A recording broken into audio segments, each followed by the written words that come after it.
Hello, hello, Sir David the Bard. I'm coming to you from Desert Industries down here in Sydney, Australia. You know, the Mormons are the same all over the world. They say the same things. They do the same things. It's like the morgue, like the Borg, if you know anything about Star Trek. Anyway, they're all trained in the cult. They all say the same things. Now, I'm trying to buy in this thrift store where the stuff is donated. Desert Industry spends no money for inventory, and I think also making my kangaroo stay outside sucks. That's a seeing eye kangaroo. She's special. Molly was highly trained to hop very low.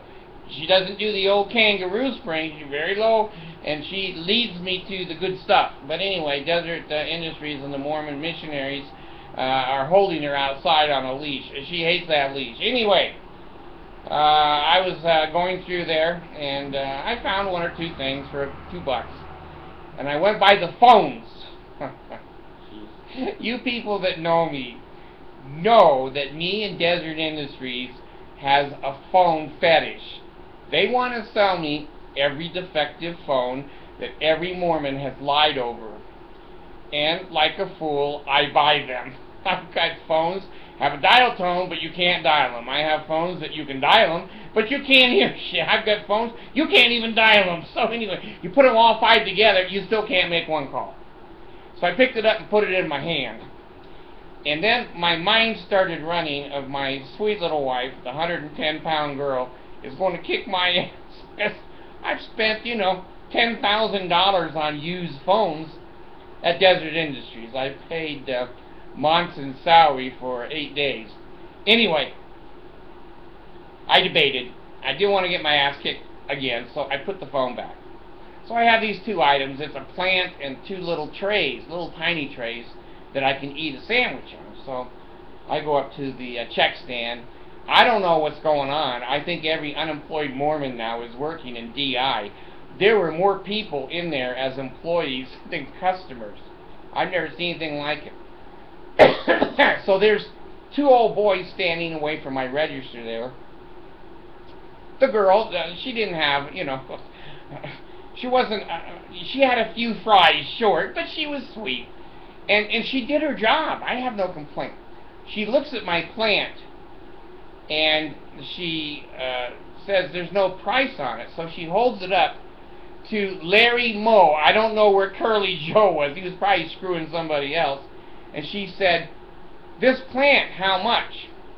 Well, asshole number one said, "That's a special plant. I think that comes out of Australia. I think kangaroos eat that." $1. I turned to him and said, $1. Said, I think it's worth more like 50 cents. Well, he has no sense of humor.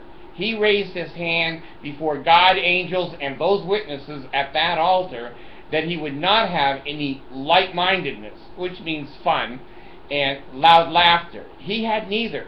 He had neither. And his buddy next to him, well, it should be $1.50.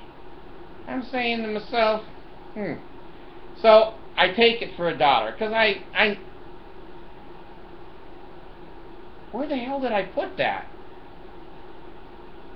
I don't remember putting it in my car. Shit, they may have kept it. I remember paying for it. Anyway, that sucks. The Bard buys shit and then he leaves it in the store. The Mormons, it probably had a string on it. As I was pushing the cart, they're pulling the damn string. That's what they did to my telephones and broke them. So anyway, I have the two little plates now, and she says, "Well, how much for these?" $1 each. She says, "Is that okay?" I said, "No, it's not okay. Keep them. I don't need them. Put them back on the shelf." So I bought the plant. And Bozo there, you know, his business sense, rather than taking 75 cents or something for two of them, he got nothing. So now they have to take an employee, go put it back on the shelf. And there it is. The Mormon business practices, they don't need to have business sense. They have idiots that pay tithing, and they don't have to account for it. Well, I'm going to tell you something. I know there's about 800 Mormons a day that watch my program. and you're all going to get excommunicated if I can, let Monson come in here and trace where those ISPs are and EPAs, and it'll come to Frank Smith's house. And Frank, you've been watching the Bard. You're out. Anyway, I forgot what I was going to say. It may come to me. It may not come to me. Today it comes and it goes. Well, it goes. It doesn't come. It just... Anyway, DI, hold on to your wallet if you're in there. Don't buy any telephones. And watch out for the Mormons. They put strings on your merchandise and pull it back in. I have no idea. No idea. I didn't push the card out, I guess. I don't know. But anyway, it was $2. Don't tell Mercy. I'll be in trouble again. Don't tell Mercy. So anyway, I went out and I got my kangaroo, and Molly shit all over the place out there. They're glad they didn't take her in, and the missionaries were cleaning each other's shoes. So I got even. I got to tell you a quick story. I drove bus at BYU when I was graduating and going to school at BYU. And one day, I wasn't in charge very much at all. They knew better than that. I was in charge of 3 or 4 buses that went to Las Vegas. And in those days, they had special bus parking for buses. And I unloaded my group. Everybody got off the other 2 or 3 buses. And they always let the bus drivers come in and eat for free. And, there's some perks to being a bus driver. So I was sitting in the buffet. This old lady comes into me, and she taps me on the shoulder. She says, "Mr. Bus Driver." I said, "It's Sir David the Bard to you." "Okay, Sir David the Bard, your buses are gone." I said, "Have you had your glasses checked?" Because those casinos love buses, because we bring in 50, 100 people a bus, and they come in and lose their ass, those old people. So I said, "No, the buses are out there." She says, no, I went out there, the buses are gone." "Okay, I'll take care of it." Push her off to the buffet. And I'm sitting there and going, "Sir David the Bard, what if the damn buses were gone? How'd they get the keys? How'd they tow them? Who drove them? Why? And where would the buses be?" So I go out of the buffet, because I'm nervous now, because I'm in charge. And every time I'm in charge, things go to shit. I go out to the bus parking area.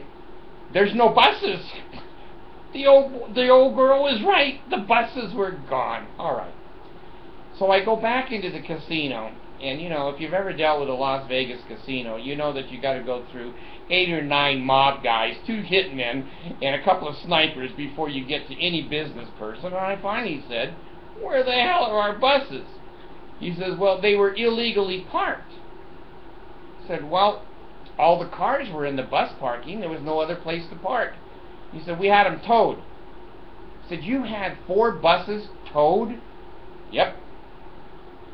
"Where are they?" So he gives me a slip of paper. Now I got to jump in a cab. I'm in charge.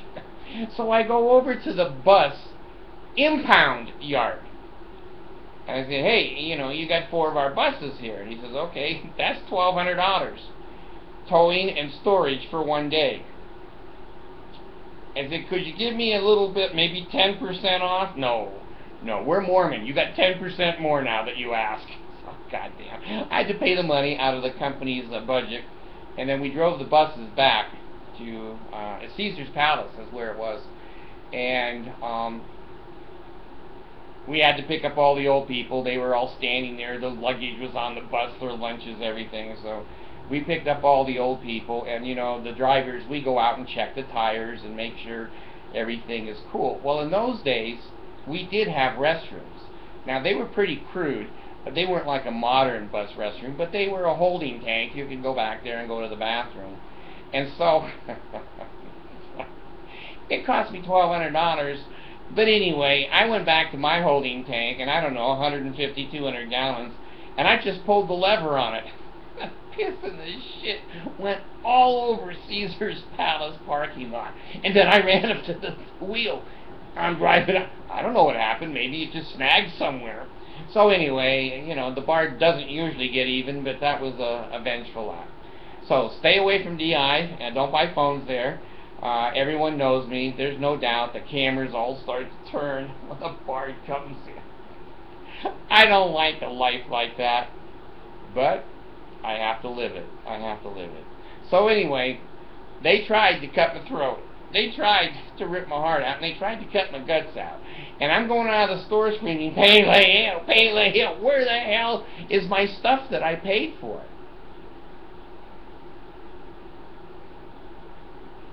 I still don't know where it is. Dementia. This is what the Mormon Church has done to my brain. I usually can think pretty well, but you know, 50-some years, plus years in the Mormon Church, this is what you get. So anyway, this bard is gone.